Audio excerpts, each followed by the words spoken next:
ఎంతో కాలంగా ఎదురుచూస్తున్న తెలంగాణ కేబినెట్ విస్తరణకు ఎట్టకేలకు ముహూర్తం ఖరారైంది. జూన్ 8న తెలంగాణ మంత్రివర్గ విస్తరణ జరగబోతోంది. మంత్రివర్గ విస్తరణకు హైకమాండ్ గ్రీన్ సిగ్నల్ ఇవ్వడంతో అందుకు సంబంధించి ఏర్పాట్లు చేసేందుకు ప్రభుత్వం సిద్ధమైంది. కేబినెట్ లో మొత్తం 6 స్థానాలు ఖాళీగా ఉండగా జూన్ 8 ఆదివారం ముగ్గురిని మంత్రివర్గంలోకి తీసుకోవాలని నిర్ణయించారు. దీనికి సాయంత్రానికి రాజ్ భవన్ నుంచి అధికారిక ప్రకటన రావచ్చు.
తెలంగాణ కేబినెట్ విస్తరణపై కొన్ని నెలలుగా ఢిల్లీ స్థాయిలో అనేక సార్లు చర్చలు జరిగాయి.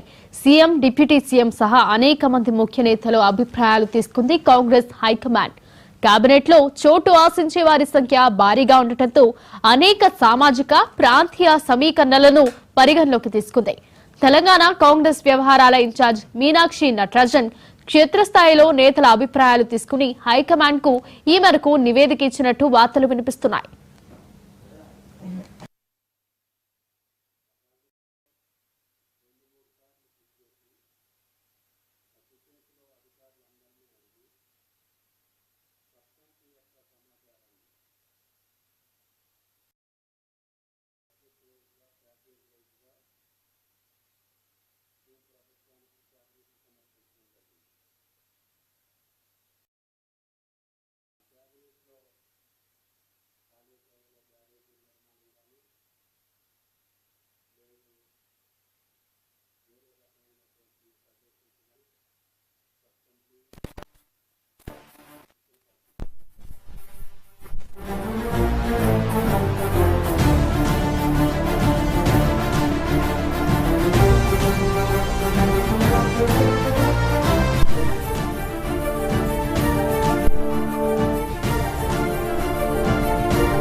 కేబినెట్ లో చోటు కోసం కొంతమంది నేతలు తీవ్రంగా ప్రయత్నిస్తున్నారు.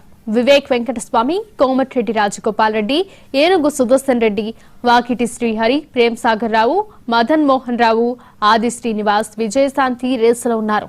నల్గొండ నుంచి బీసీ కోటాలో బీర్ల ఐలయ్య, ఎస్టీ కోటాలో శంకర్ నాయక్ పేరు కూడా తెరపైకి వస్తోంది. మరోవైపు తమకు కూడా కేబినెట్ లో చోటు కల్పించాలని కొద్ది రోజుల నుంచి పలువురు మాదిగ నియోజకవర్గం ఎమ్మెల్యేలు కాంగ్రెస్ నాయకత్వాన్ని కోరుతున్నారు.